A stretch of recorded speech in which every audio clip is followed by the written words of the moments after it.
Hi, welcome to my channel. ನಾನಿವತ್ತು ಹಾಗಲಕಾಯಿ ಪಲ್ಯ ಮಾಡ್ತಾಯಿದ್ದೀನಿ. ಈಸಿಯಾಗಿ ಮನೆಯಲ್ಲಿ ಯಾವುದೇ ಕಹಿ ಇಲ್ಲದೆ ಇರೋ ಥರ ಯಾವ ಥರ ಹಾಗಲಕಾಯಿ ಪಲ್ಯ ಮಾಡೋದು ಅಂತ ಹೇಳ್ಬಿಟ್ಟು ಸಿಂಪಲಾಗಿ ನಾನಿಲ್ಲಿ ತೋರಿಸ್ಕೊಡ್ತಾ ಇದ್ದೀನಿ.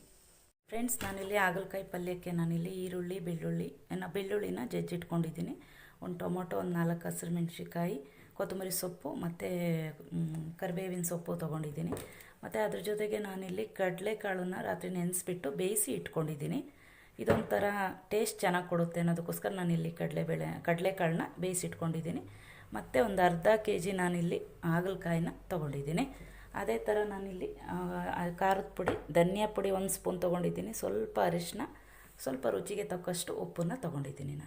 ನಾನಿಲ್ಲಿ ಎಣ್ಣೆನ ಬಿಸಿ ಆಗಲಿಕ್ಕೆ ಇಟ್ಟಿದ್ದೀನಿ. ಸಾಸಿವೆ ಮತ್ತು ಜೀರಿಗೆನ ಸೇರಿಸ್ತಾ ಇದ್ದೀನಿ. ಅದ್ರ ಜೊತೆಗೆ ನಾನಿಲ್ಲಿ ಈರುಳ್ಳಿ ಮತ್ತು ಬೆಳ್ಳುಳ್ಳಿನ ಏನು ಇದು ಮಾಡಿ ಇಟ್ಕೊಂಡಿದ್ದೀನೋ ಇದನ್ನು ಕೂಡ ಇದ್ರ ಜೊತೆಗೇ ಸೇರಿಸ್ತಾ ಇದ್ದೀನಿ.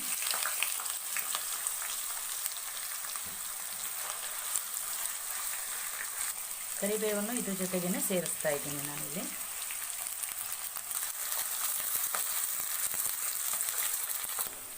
ಫ್ರೆಂಡ್ಸ್, ಈರುಳ್ಳಿ ಚೆನ್ನಾಗಿ ಫ್ರೈ ಆಗಿದೆ. ಇದ್ರ ಜೊತೆಗೆ ನಾನೀಗ ಹಸಿರು ಮೆಣಸಿನ್ಕಾಯಿನ ಸೇರಿಸ್ತಾ ಇದ್ದೀನಿ. ನಾನಿಲ್ಲಿ ಹಸಿರು ಮೆಣಸಿನ್ಕಾಯಿ ಜೊತೆಗೇ ಟೊಮೊಟೊನು ಸೇರಿಸ್ತಾ ಇದ್ದೀನಿ. ಇದನ್ನು ಸ್ವಲ್ಪ ಚೆನ್ನಾಗಿ ಫ್ರೈ ಮಾಡ್ಕೊತೀನಿ. ಫ್ರೆಂಡ್ಸ್, ನಾನೀಗ ಹಾಗಲಕಾಯಿನ ಸೇರಿಸ್ತಾ ಇದ್ದೀನಿ.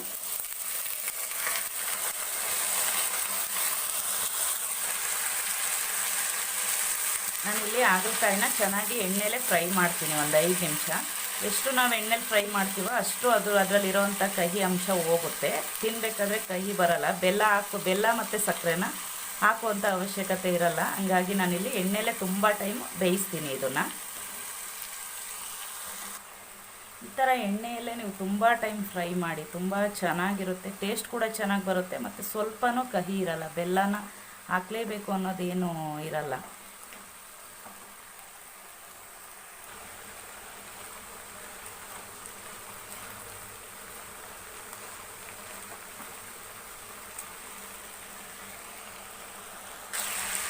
ಈಗ ನಾನು ಇದ್ರ ಜೊತೆಗೇ ಅರಿಶಿನ ಪುಡಿ ಮತ್ತು ಉಪ್ಪನ್ನ ಸೇರಿಸ್ತಾ ಇದ್ದೀನಿ. ನಾನಿಲ್ಲಿ ಸ್ವಲ್ಪ ಬೆಂದಿದೆ ಒಗ್ಗರಣೆಲೇ, ಹಂಗಾಗ್ಬಿಟ್ಟು ನಾನು ಈಗ ಉಪ್ಪನ್ನು ಸೇರಿಸ್ತಾ ಇದ್ದೀನಿ.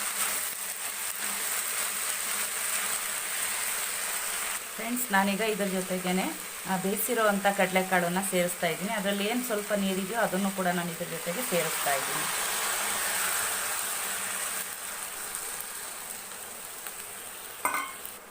ಅದ್ರ ಜೊತೆಗೆ ನಾನಿಲ್ಲೇನು ಧನಿಯಾ ಪುಡಿ ಮತ್ತು ಖಾರದ ಪುಡಿ ತೊಗೊಂಡಿದ್ದೀನೋ ಇದನ್ನು ಕೂಡ ಸೇರಿಸ್ತಾ ಇದ್ದೀನಿ.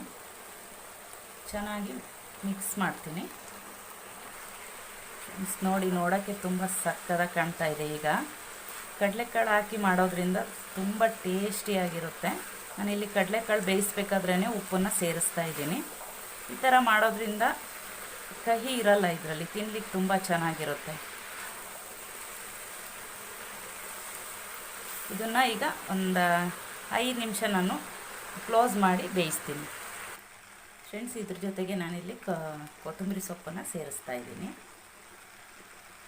ಇದನ್ನು ಚೆನ್ನಾಗಿ ಮಿಕ್ಸ್ ಮಾಡ್ತೀನಿ. ಇದನ್ನೇನು ಆಗೋಕ್ಕೆ ಬಂದಿದೆ ನೋಡಿ. ನಾನು ಇದಕ್ಕೆ ಜಾಸ್ತಿ ನೀರೇ ಸೇರಿಸಿಲ್ಲ, ಒಗ್ಗರಣೆಲೇ ಬೇಯಿಸಿದ್ದೀನಿ.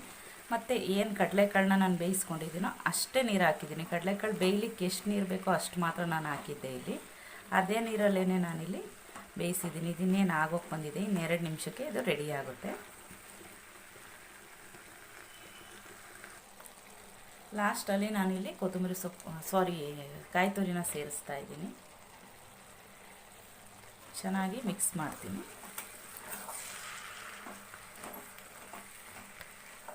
ಮಿಕ್ಸ್ ಮಾಡಿಬಿಟ್ಟು ಒಂದು 2 ನಿಮಿಷ ಬಿಟ್ಟರೆ ಹಾಗಲಕಾಯಿ ಪಲ್ಯ ರೆಡಿ ಆಗುತ್ತೆ. ಫ್ರೆಂಡ್ಸ್, ಆರೋಗ್ಯಕರವಾದ ಹಾಗಲಕಾಯಿ ಪಲ್ಯ ರೆಡಿಯಾಗಿದೆ. ಜೋಳದ ರೊಟ್ಟಿ ಜೊತೆ ರೆಡಿ ಇದೆ ನೋಡಿ. ತುಂಬ ಚೆನ್ನಾಗಿ ಬಂದಿದೆ. ಎಲ್ಲರೂ ನನ್ನ ವೀಡಿಯೋಸ್ನ ನೋಡಿ ಲೈಕ್ ಮಾಡಿ, ಶೇರ್ ಮಾಡಿ, ಕಮೆಂಟ್ಸ್ ಮಾಡಿ, ಸಬ್ಸ್ಕ್ರೈಬ್ ಮಾಡಿ friends. Thank you for watching.